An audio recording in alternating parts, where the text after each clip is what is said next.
The desert sun was hot and sharp, burning everything under its light. At the edge of a quiet army base, an AH-64 Apache helicopter stood alone. It looked powerful, but it was not moving for 13 days. The engine had refused to start properly. Every time they tried, it groaned, coughed, and died. Not once did it lift off the ground. The Apache wouldn't fly. Teams of skilled engineers and technicians worked on it. They replaced wires, cleaned fuel lines, checked every bolt and screw. They opened the engine again and again, reading manuals, talking to each other, trying everything they knew, but nothing worked. Everyone was tired, confused, and losing hope. Chief Warrant Officer Taylor stood near the aircraft. Arms crossed, he had flown many Apaches in combat. He knew how it felt when one of these machines flew strong through the sky. But now he was watching it sit like a broken bird.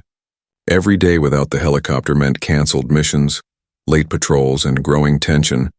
"Try it again," one of the mechanics said, wiping sweat from his forehead. Another turned the key and powered up the system. The engine clicked, rumbled, and then stopped. Everyone stared in silence. Taylor sighed. "That's the 7th time today." The base commander, Colonel Harris, walked in just then. He was a tall man with gray hair and sharp eyes. He didn't like failure, and the situation was getting worse. "I want answers," the commander said, "now." The lead engineer stepped forward. "Nervous, sir, we've tried everything. Fuel systems, rotors, electronics, flight software, all green. But it still won't start?" the commander asked. "No, sir, it won't."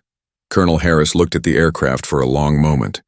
His jaw was tight and his fingers tapped against his belt. Then he asked a quiet question. "Who worked on this model before we got it?" The engineers looked at one another, unsure. Then one of them spoke up.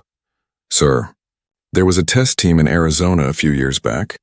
They worked on engine performance in desert conditions. Do we know who led that team?" the commander asked. The room went quiet, then someone whispered, "Yes, sir, it was a woman, a civilian. People used to call her the widow." Taylor blinked. "The widow?" Others looked confused, even surprised. "Wait, you mean the one who—" someone began, but stopped. "Yes," the engineer said slowly. "Her husband died during a test flight. She left the program after that." For a moment, no one said anything. It felt like a ghost had been mentioned. "She was one of the best," the engineer added. "She knew the AH-64 inside and out. Then why did she leave?" Taylor asked. "They said she walked away after the crash. Never came back," the commander nodded slowly. "She didn't come back because she lost more than just an engine." He took a deep breath, then looked around the room. "Find her," he said. "Bring her here." "Sir?" Taylor asked, surprised. "She's the last one who might understand this thing," the commander replied. "And we're out of time."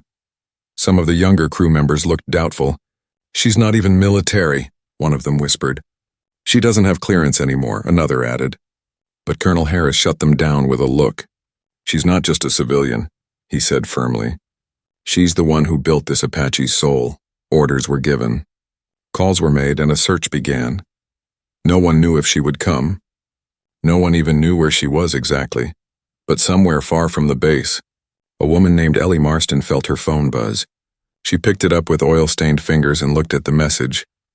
"Apache unit needs support. Engine failure. Command requests your help. Location classified base. Immediate response requested." Ellie stared at the screen, her breath catching in her throat. She hadn't heard that name, Apache, in years, and now they wanted her back. She looked at an old photo on the wall. Her and Derek, smiling beside a helicopter. Her heart ached, but her hands itched to hold her tools again. She whispered, "After all these years, the Apache that wouldn't fly was calling for her, and she was the only one left who might understand its cry." Back at the base, whispers filled the hangar like a low wind. "The widow? Is that a code name? Is she a ghost from a war story?" But the older crewmen didn't laugh. They looked serious, even a little afraid, because they remembered her. Ellie Marston, once a lead Apache engineer. She wasn't a soldier, but she worked side by side with them. Her eyes were sharp, her mind sharper. She understood the AH-64 Apache like it was part of her. Some said she could hear things in the engine no one else could. Like the aircraft spoke to her. She was married to Captain Derek Marston, one of the best Apache test pilots in the program. They worked together on secret upgrades, pushed the helicopter past its limits, tested it in storms, deserts, high altitudes, always together, always a team. Until the day everything changed. It was supposed to be a normal test flight. But something went wrong mid-air. The engine sputtered, just like the one sitting silent now, and Derek didn't come back. The crash report blamed a technical glitch unconfirmed. But Ellie never believed it was just a glitch. She studied the wreckage for weeks, wrote down her own theories, her suspicions, filed a report, one no one ever read. They shut her out, closed the case, moved on. But she couldn't.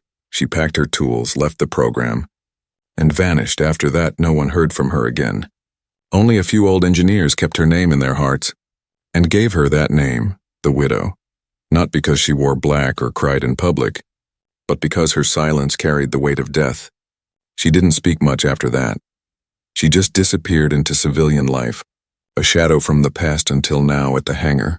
Taylor stood near Colonel Harris, listening. "Are we sure she's still alive?"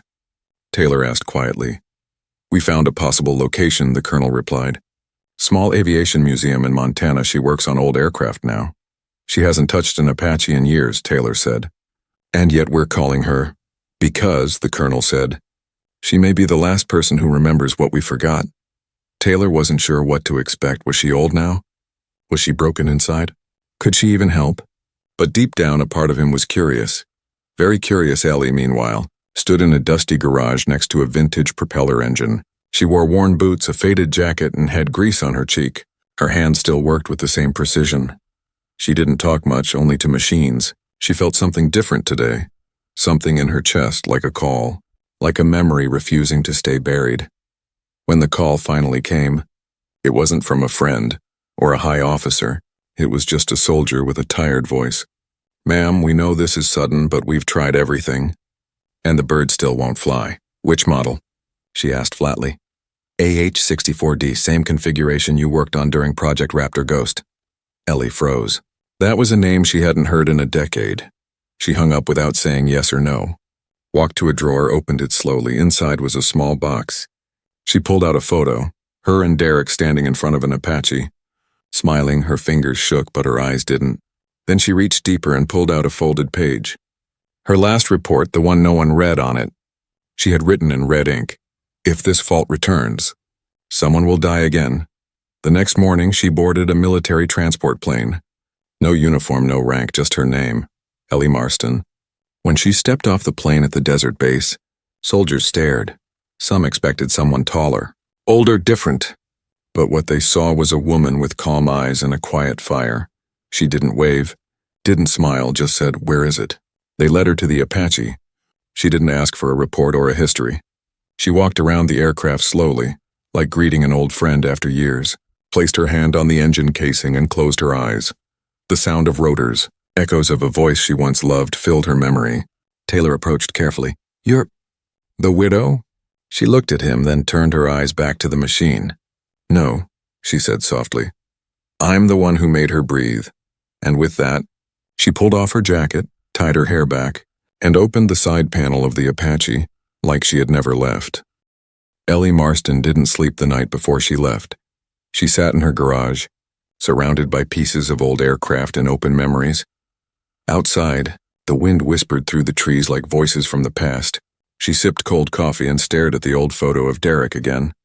He was smiling, hand on her shoulder, proud of the machine they built together. She had promised herself never to go back, never to touch another Apache, never to stand near men in uniform and pretend the world hadn't broken her. But something in her heart refused to rest. The message was simple. The Apache won't fly. But she heard it as something else. "We need you." The next morning, she wore her old boots, pulled on a jacket that still smelled of oil. She packed a small black toolbox, worn but trusted.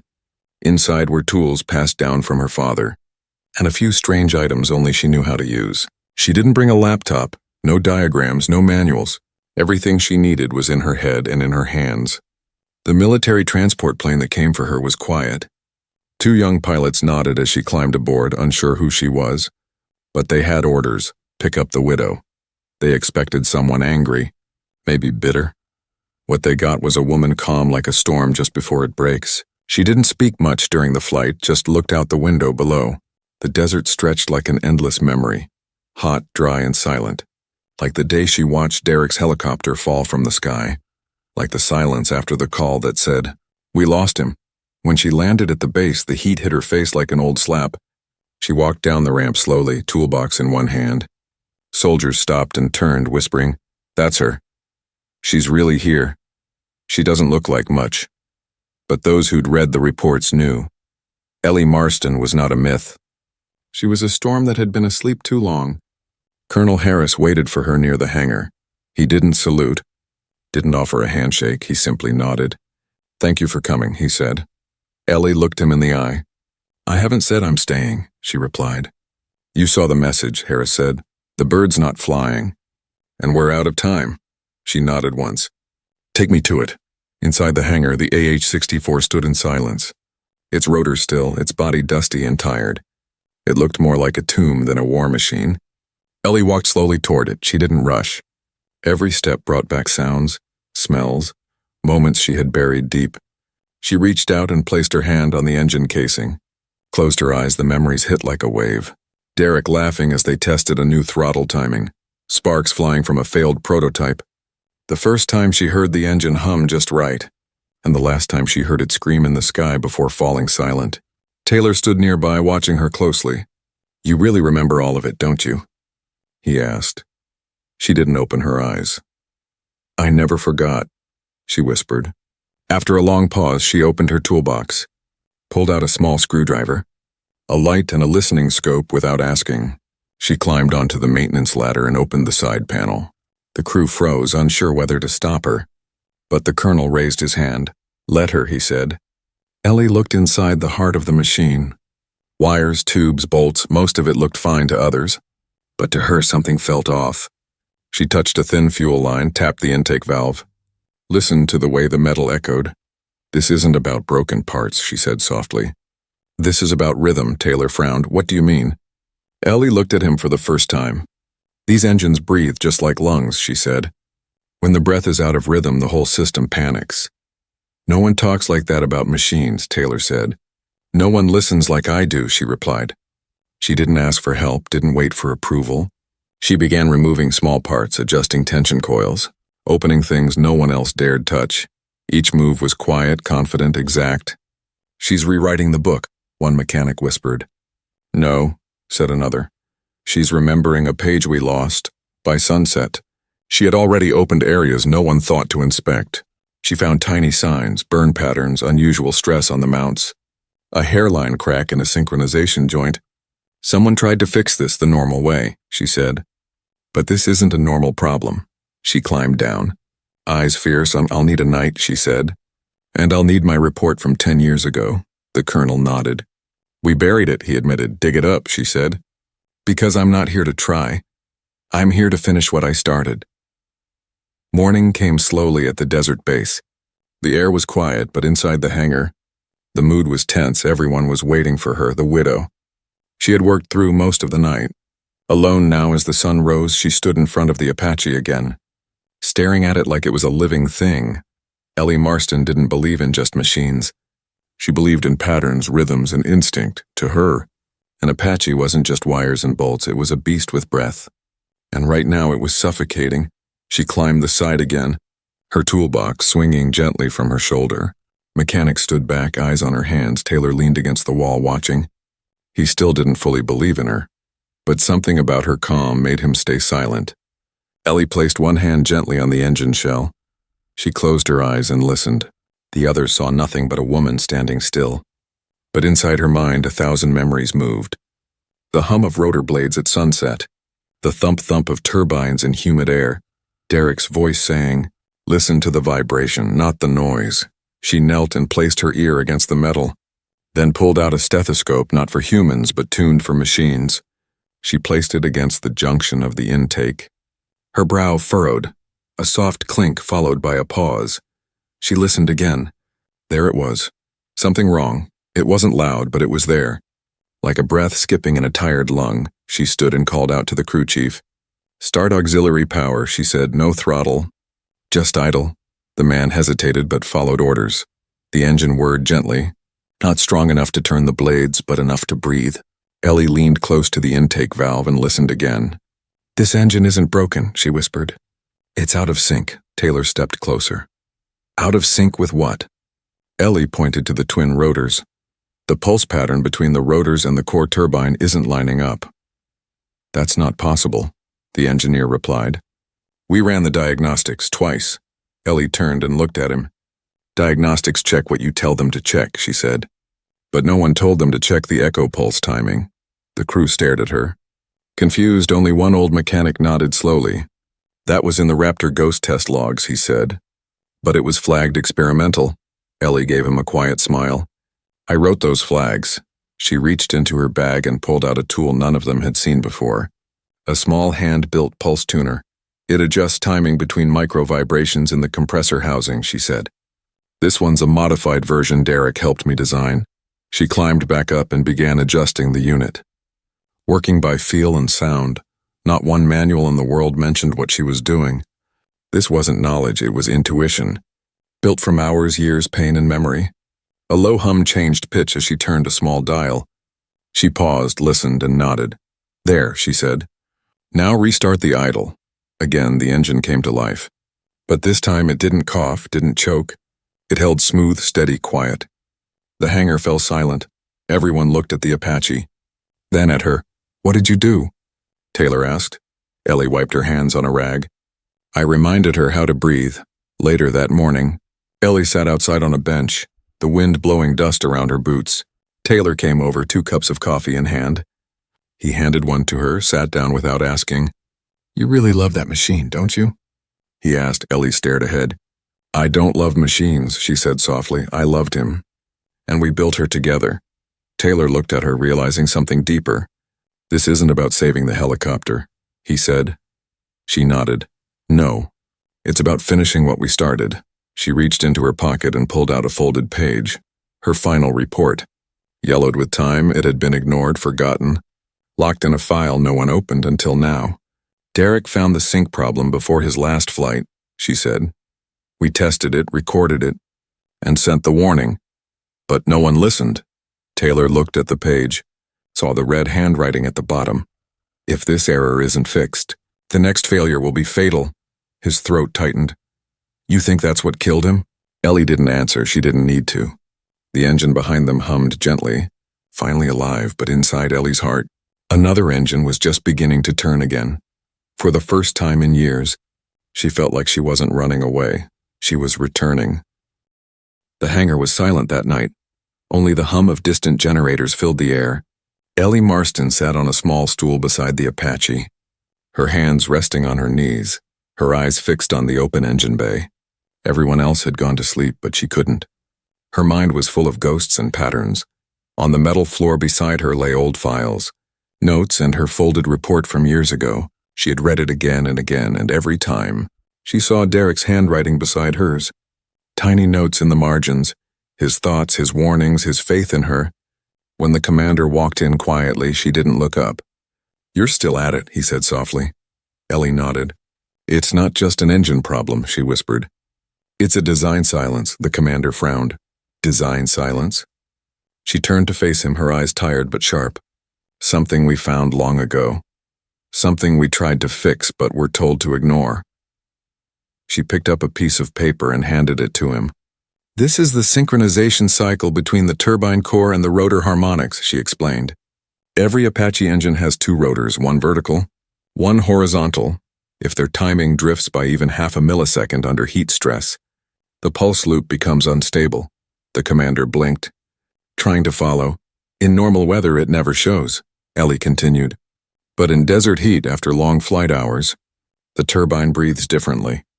It pulls in air too hot, too thin, and the system starts chasing its own rhythm. And that, she said, tapping the page, is what killed my husband. The commander's face grew still. You think this is the same problem? I don't think, Ellie said quietly. I know. She stood and walked toward the helicopter, running her fingers over its metal frame. Derek and I called it the ghost pulse, she said. A rhythm that appears after the 5th hour of continuous operation. The readings look normal. The gauges show green, but the sound, if you really listen, it's uneven. Her voice trembled slightly. That's what I heard before his crash. Taylor entered the hangar just then. Still in his flight jacket, he had overheard part of the conversation. So you're saying this Apache was dying the same way? Ellie nodded. Not dying, she said. Drowning. It can breathe, but not in rhythm, Taylor frowned. And all this time, our experts kept replacing parts thinking it was mechanical. Ellie smiled sadly. Sometimes, machines break because people stop listening. She opened her small black toolbox again, took out the pulse tuner. This tool isn't approved by anyone, she said. But it saved 2 Apaches before. The commander looked uneasy. You're suggesting an unrecorded fix. Ellie nodded slowly. I'm suggesting a truth no one wanted to record. She connected the pulse tuner to the intake line and started running a vibration check. The sound echoed through the hangar, soft, uneven, like a heartbeat missing every 3rd beat. She closed her eyes and counted silently. 4.2, she murmured. Exactly what I feared. Taylor stepped closer. Can you fix it? Ellie didn't answer at first. She took a deep breath and touched the metal again. This isn't just fixing, she said. This is rewriting the memory of how it breathes. She began adjusting microvalves, tightening screws no one else noticed. Every movement slow, steady, almost graceful. The commander watched, speechless. It was like watching someone perform surgery on a living creature. When she finished, she stepped back. Power it, she said. The crew on duty quickly followed. Turning on the main power, the engine started with a low rumble, then grew into a deep, balanced hum. The pitch leveled perfectly, smooth, alive. Ellie closed her eyes again and smiled faintly. She's back, she whispered. Taylor looked at her astonished. That's it? Ellie turned to him, her voice calm but heavy. That's what I told them 10 years ago. They ignored it then, she said. And Derek paid for it. The commander took off his cap and looked at the Apache. Why didn't they listen? He asked quietly. Ellie smiled sadly. Because people like me didn't wear stars on our shoulders. Because we were just engineers. And my husband was just a pilot. And because no one believes in ghosts until one comes back. She walked closer to the aircraft and placed her hand on the engine again. The heat from the metal ran through her palm. It wasn't just metal anymore, it was memory. Her voice softened.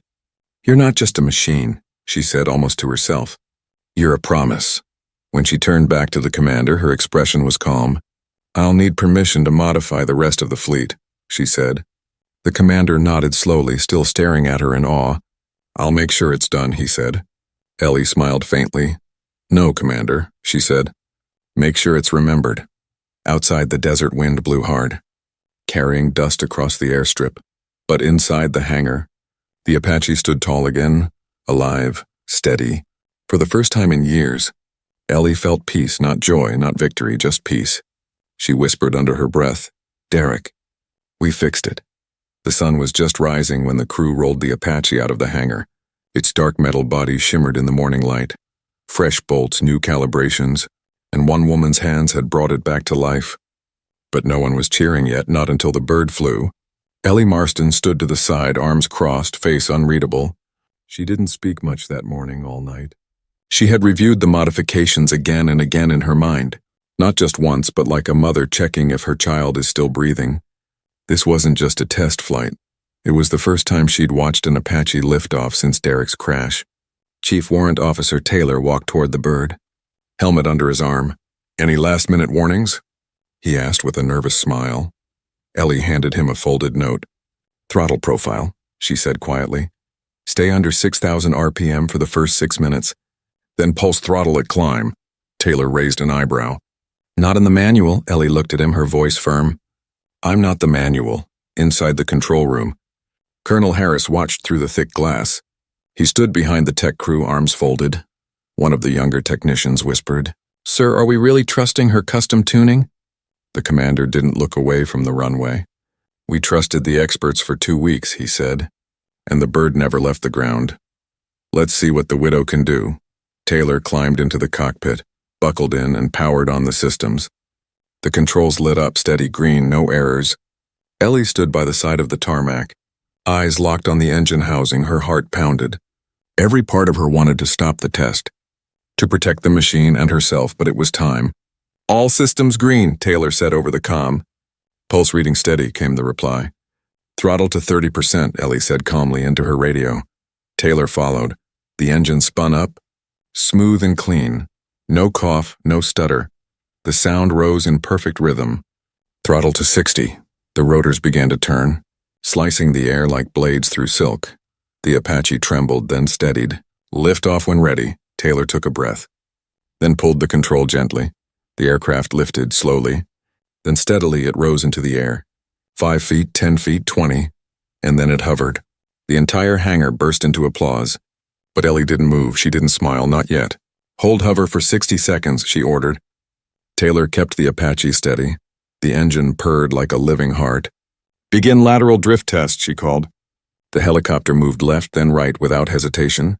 Perfect balance. Ellie finally exhaled, her shoulders relaxing just a little. She's breathing right, she whispered to herself. Not a vibration out of place, not a single cough. Climb to 100 meters. Taylor pulled gently, and the Apache rose higher. The wind picked up, but the bird held steady. The sun was now bright over the desert, casting a golden light on the rotor blades. It looked like the sky was welcoming her back. Inside the control room, one technician stared at the readings. Sir, we're hitting flight times that caused power dips last week. Colonel Harris leaned closer. Any dips now? No, sir. Then she fixed it, the commander said. His voice was full of something close to pride and something deeper. Maybe guilt. Start climb pulse, Ellie ordered. Taylor followed the throttle pattern she had written by hand. The Apache responded instantly, strong and smooth, then he pulled back into a climb. And just like that, the helicopter roared upward into the sky on the ground. Ellie finally let her lips curl into a soft smile. It wasn't joy, it was release. She could almost hear Derek's laugh in the wind. As if he were flying beside it, Taylor looped once, then brought it down in a slow, proud hover. The bird landed gently on its skids. The blades spun down, the engine cooled, silence fell again. He climbed out and walked toward Ellie, helmet in hand. He stopped in front of her, face glowing. That bird flew like it was grateful, he said. Ellie looked at him and nodded. She was. The commander walked over, clapping slowly. You just brought back a ghost, he said. Ellie didn't speak. She turned back to the Apache, placed her hand on its side and whispered, You're safe now. Later that day, the maintenance team gathered. Ellie showed them everything. Her report, her modifications, her pulse tuner design. She didn't hide a thing. I'm not here to keep secrets, she said. I'm here to prevent funerals. One young mechanic looked at her with wide eyes. Do you think this fix will hold for all Apaches? Ellie nodded. If they listen to her, she said, pointing at the aircraft. Instead of just reading numbers outside, the desert winds blew again, but this time the hangar felt full of life. The Apache had passed its trial, and so had the Widow. The test flight had ended, but the feeling in the air still hung like music that refused to fade. People moved around the hangar with quiet smiles and steady hands. The Apache sat proudly on the tarmac, strong and alive, and Ellie Marston stood beside it, calm. Steady but different, she had done what no one else could. But she didn't smile like a hero. There was no celebration in her heart, only silence, the kind of silence that comes when you finish something heavy. Colonel Harris walked up to her with two things in his hands, a folded flag and an old service medal. He cleared his throat and stood tall. We can't thank you enough, Miss Marston, he said. You didn't just fix our Apache. You reminded us why we fly it. Ellie looked at the flag. Her face unreadable, she didn't reach out. Instead, she spoke quietly. I'm not here for a medal, she said. I'm here to make sure no one else dies from something we could have prevented. The commander nodded, then held out a different folder. This is your original report, he said, the one that was ignored. She took it slowly, fingers brushing over the familiar papers. It still had Derek's notes in the margins. It was like holding a memory. We're updating the official manual with your findings, the commander added. And your husband's name will be included in the new version. Ellie looked up at him. For the first time in days, her eyes glistened. Thank you, she whispered. He deserved that a long time ago. Later that evening, the entire crew gathered outside the hangar. The sun was setting, casting golden light across the desert. One Apache sat at the center of the field, ready, powered, waiting. Taylor stood beside it in full flight gear. He stepped forward and spoke to the crowd. Most of you know we couldn't get this bird to fly, he said. We replaced everything, tried every method. But the person who brought her back didn't come with a new part. She came with memory, with pain and with truth. He turned and looked at Ellie. Today we honor Ellie Marston.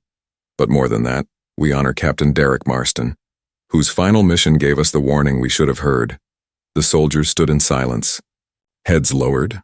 Then the commander raised his hand. "Let the bird fly one more time," he said. Taylor climbed into the cockpit, powered up the system. The engine came alive without hesitation. Ellie stood in the crowd, her hand clenched around the old report. As the blades began to spin, she stepped forward and placed it on the ground beneath the aircraft. Like an offering, the Apache lifted slowly, rising into the golden sky, but this wasn't a mission. It was something else. It was a farewell. Taylor took it into a wide circle above the base, then passed once, slowly, above the crowd. No tricks, no stunts. Just a long, gentle flyover, and in the sky. It looked almost like the helicopter was bowing. Ellie watched every second, her heart beating with each thump of the rotor. For a moment, she imagined Derek flying up there, his voice in her ear, his hand on the controls. The Apache landed gently again, and Taylor stepped out. He walked straight to Ellie and handed her something small. A patch, faded and old. Derek's old flight patch. "We found it in the tool compartment," he said. "I think it wanted to come back to you." Ellie held it in both hands, as if it were glass. For a long time she didn't move, then she looked up. "I'm not coming back after this," she said softly. Taylor nodded. "I know, but I want this," she added, and pointed to the Apache, "to stay flying." "You've given her a new life," he said. Ellie gave a faint smile. "No," she said. "She gave me mine." As the crew slowly began to return to their duties, Ellie remained standing beside the helicopter, alone but not lonely, surrounded by quiet echoes, not just of engines or war, but of love, of loss, and of healing. The Apache didn't speak, but if it could, it might have said, "Thank you." The base was quiet the next morning. The sun had just touched the edge of the desert. Birds circled above the long, flat runway. The Apache sat silent in the hangar again, but this time not broken, just resting. Ellie Marston zipped up her old canvas bag. No tools this time, only a folded uniform jacket, a few papers, and Derek's patch tucked inside. She stood alone in the visitors' quarters, ready to leave again, but this goodbye felt different. There was a knock at the door. She opened it and found Taylor standing there, holding 2 mugs of coffee. "Thought you might need one more before you disappear," he said. Ellie stepped aside and they sat in quiet for a while. "You really won't stay?" he asked. They offered a contract, permanent advisor position, even a title. Ellie shook her head slowly. "I came here for one Apache," she said, "and one promise." Taylor looked down, nodding. "We'll make sure the update goes through," he said. "Your report?" "The changes. It's all being added to the new fleet standards." Ellie smiled faintly. "Then I've done my part." Outside, a soft breeze swept across the tarmac. Sand moved gently across the concrete like memories shifting through time. Ellie stepped out, took one last look at the base. The buildings, the hangar, the people. It wasn't her world anymore, but for a moment it had been again. She walked toward the hangar alone inside. The Apache stood like a statue, waiting, watching. She placed her hand on the cold metal one last time. It didn't hum, didn't breathe, but she could feel it, like a heartbeat under her palm. "Fly well," she whispered, then turned away. Colonel Harris was waiting by the transport jeep. He didn't salute, he just nodded. "You changed a lot here," he said. Ellie looked him in the eye. "No," she replied. "I reminded you," he offered his hand, and she shook it firmly, then climbed into the jeep. As they drove toward the exit gate, she looked out at the desert. So much silence, but not the kind that hurt anymore. Now it felt like peace. As the base disappeared behind her, Ellie reached into her bag and pulled out the old photo again.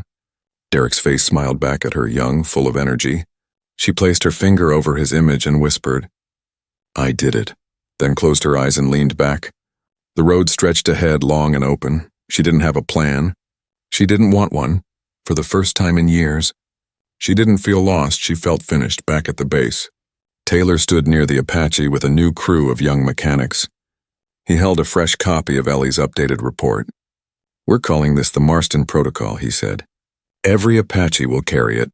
One young soldier asked, "Was she really that good?" Taylor smiled. "She didn't fix a helicopter," he said.